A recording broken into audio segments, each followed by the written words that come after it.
Welcome everyone, and thank you for tuning in to hear my trading and market updates. This is Uncle Frank, and I'm not a financial advisor, nor is any of the content to be construed as financial advice. This channel is for entertainment purposes only. Please remember to hit the like button if you enjoyed the presentation, and be sure to subscribe to the channel so you're alerted when I have new information to share. So now let's get into the latest updates.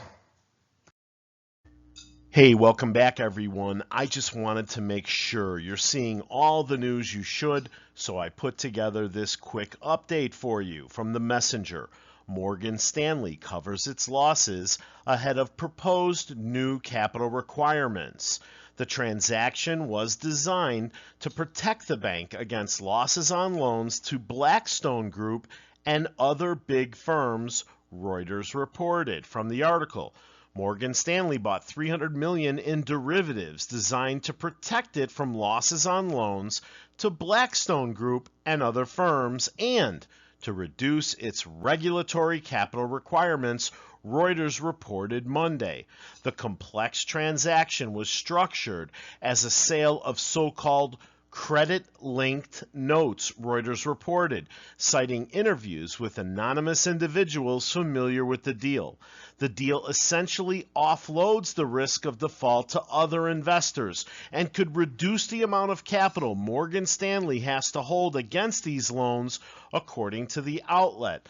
The move comes as U.S. bank regulators increase capital requirements to address growing risks in the financial system, including the rise of digital currencies following a wave of bank failures earlier this year that claims Silicon Valley Bank, Signature Bank, and First Republic Bank. While the rules known as Basel III Endgame wouldn't go into effect until the beginning of 2028, the transaction highlights some of the steps banks are taking now to prepare for the potential added burden to their books. The more capital they need to hold, the less they can lend and the less profit they can make. Jean-Claude Zacconi, who specializes in structuring such deals at Apollo's Atlas, there's that company again, told Reuters that several banks are starting to issue credit-linked notes to reduce their capital requirements. So, Uncle Frank, what's all this got to do with AMC? I'm glad you asked. You see, Morgan Stanley runs AMC. You don't believe me? Well, let me show you how. You see the guy on the left? That's Philip Lader. He's senior advisor of institutional trading at Morgan Stanley, but he also leads our board of directors. Then you have Adam Aron, of course. He's our CEO, but was once senior operating partner of Apollo Management. And word has it, Apollo paid Adam for 2 years after he joined AMC. Adam also increased our debt in 1 year to over $4 billion. Posts on Reddit claim Apollo wanted Adam to thrust AMC into bankruptcy so Apollo could buy it. The next guy over is our CFO, Sean Goodman. That's the guy on our earnings call that sounds English, but he's actually from South Africa. He's an investment banker from Morgan Stanley's Mergers and Acquisitions department. And then there's Derek Van Zant from Citi, our chief investment banker, one of our short sellers, and thanks to Jason Bazinet, one of the most vocal critics of AMC stock on Wall Street. If you want to know who designed the ape, its conversion, the pounce, today we pounce, the reverse split, all that shit, you can thank Derek, and of course Phil and Adam signed off on all of it. But who is the Blackstone Group that Morgan Stanley loaned all this money to? Those are the guys that funded Himanshu Gulati and his firm Antara Capital. That's right, there'd be no Antara Capital without the Blackstone Group. That's the guy Adam sold Ape to for 65 cents so he could guarantee the outcome of the shareholder vote, just my opinion. And just for fun, I'm going to throw in Philip Lader's daughter, Mary Catherine. She's Chief Operating Officer at Uniswap Labs. That's where 8 quadrillion AMC tokens were discovered. But Uncle Frank, enough about all your crazy conspiracy theories. You can't prove a thing, you shill. Well, I stand corrected. This is the crew, the management team that Boss Blunts, Little Bigums, Phil for Real, Crystal Ball, and everyone else still trusts. speaking only for myself, I would trust a rabid, lesbian honey badger in the boardroom more than the people you see on this screen. And who remembers what happened in January of 2021? Just to prove what I'm saying, here's an article from Bloomberg. Blackstone-backed Antara soars 59% on technology and lithium bets. Antara Capital, run by Himanshu Gulati, oversees $1.2 billion. Distressed debt hedge funds gained 11.4% last year on average. So why are you bringing all this up, Uncle Frank, all this Morgan Stanley stuff? Well, I don't know if you were working in the financial system back in 2008, but I was. You guys know my focus has shifted to black and white swans, and by now I'm sure you've heard about the short selling ban in Korea. Then the story started to get some traction here in the US. But I want you to know the last thing that happened before the crisis of 2008 was a ban of short selling on financial stocks. But the stocks kept going down and they lifted it. Then everything went to hell in a handbasket. Let's keep an eye on the recent headlines.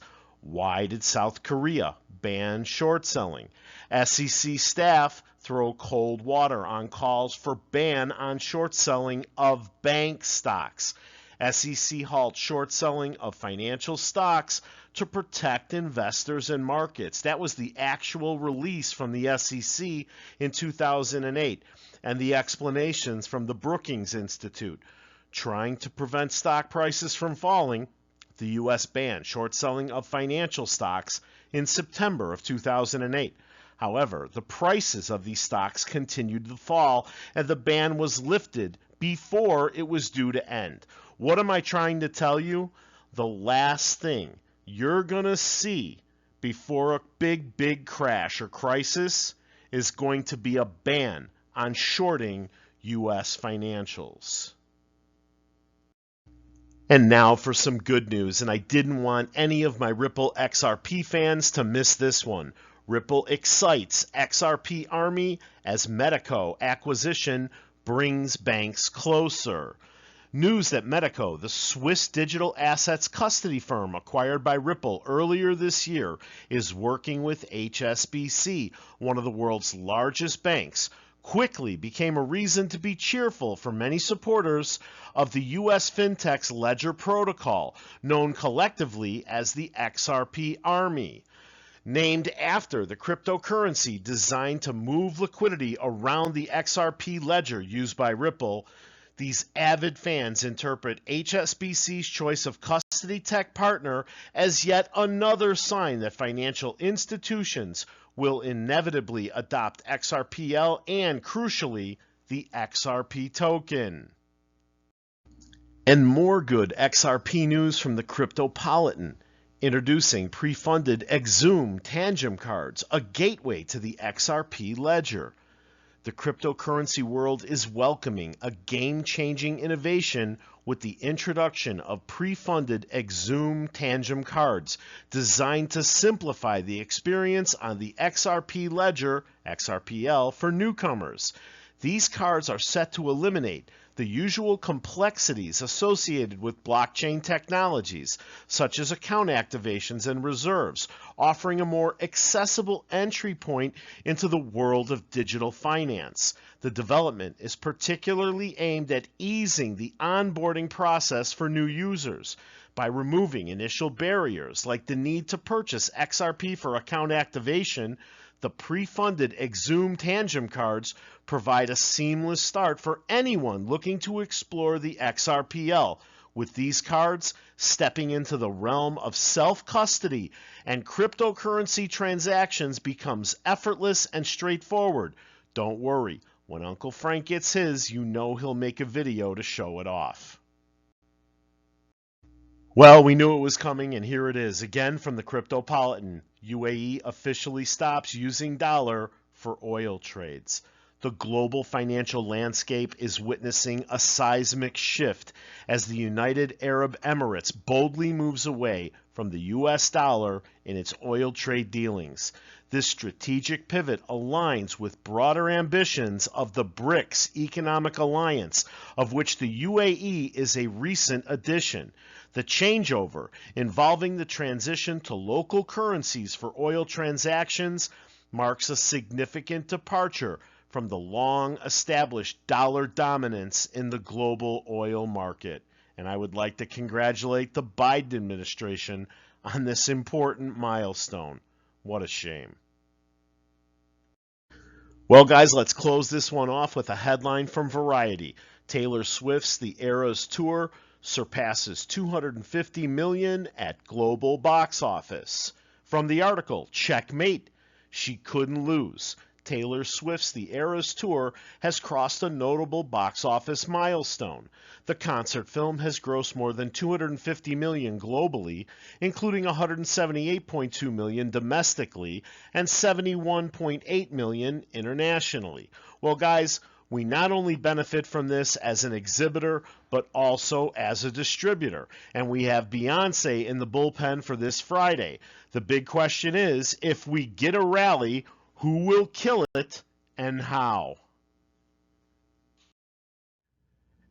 Hey, I want to thank you for watching, and please remember to hit the like button after this slide if you enjoyed the presentation. Subscribe to the channel and set the alert so you're notified when I have new information to share.